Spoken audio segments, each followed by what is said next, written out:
বাংলাদেশের অন্যতম ঐতিহাসিক স্থাপনা ষাট গম্বুজ মসজিদ। এটি 15 শতকে নির্মিত হয় এবং এর প্রতিষ্ঠাতা ছিলেন মুসলিম সাধক ও শাসক খান জাহান আলী। খান জাহান আলী দক্ষিণ বাংলার বন জঙ্গলপূর্ণ অঞ্চলকে জনবসতিপূর্ণ ও উন্নত নগরীতে রূপান্তর করার উদ্যোগ নেন। তখনকার সময়ে বর্তমানে বাগেরহাট অঞ্চল ছিল সুন্দরবনের অংশবিশেষ এবং খুবই দুর্গম এলাকা। তিনি এখানে রাস্তা, দিঘি, মসজিদ ও বিভিন্ন স্থাপনা নির্মাণ করেন। সেই ধারাবাহিকতায় নির্মিত হয় ষাট গম্বুজ মসজিদ। ধারণা করা হয় মসজিদটির নির্মাণ কাজ 1442 সালের দিকে শুরু হয়ে 1459 সালের মধ্যে সম্পন্ন হয়।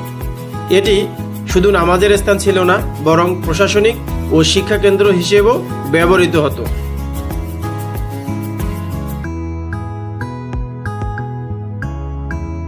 মজার বিষয় হলো মসজিদটিতে প্রকৃতপক্ষে 60টি নয়, বরং 81টি গম্বুজ রয়েছে। 4 কোণার 4টি মিনারের উপর ছোট গম্বুজ সহ মূল ছাদের উপর 77টি গম্বুজ আছে।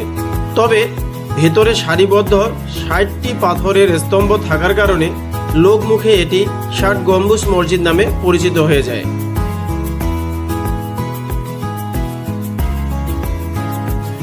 এটি বাংলাদেশের প্রাচীন সুলতানি স্থাপত্যের অন্যতম শ্রেষ্ঠ নিদর্শন। মসজিদের দেয়াল অত্যন্ত পুরু এবং পোড়া ইট দিয়ে তৈরি। ভেতরে বহু খিলান ও সারিবদ্ধ স্তম্ভ রয়েছে। পূর্ব দেয়ালে 11টি দরজা এবং উত্তর দক্ষিণে 7টি করে দরজা আছে। পুরো স্থাপনাটি দেখতে অনেকটা দুর্গের মতো।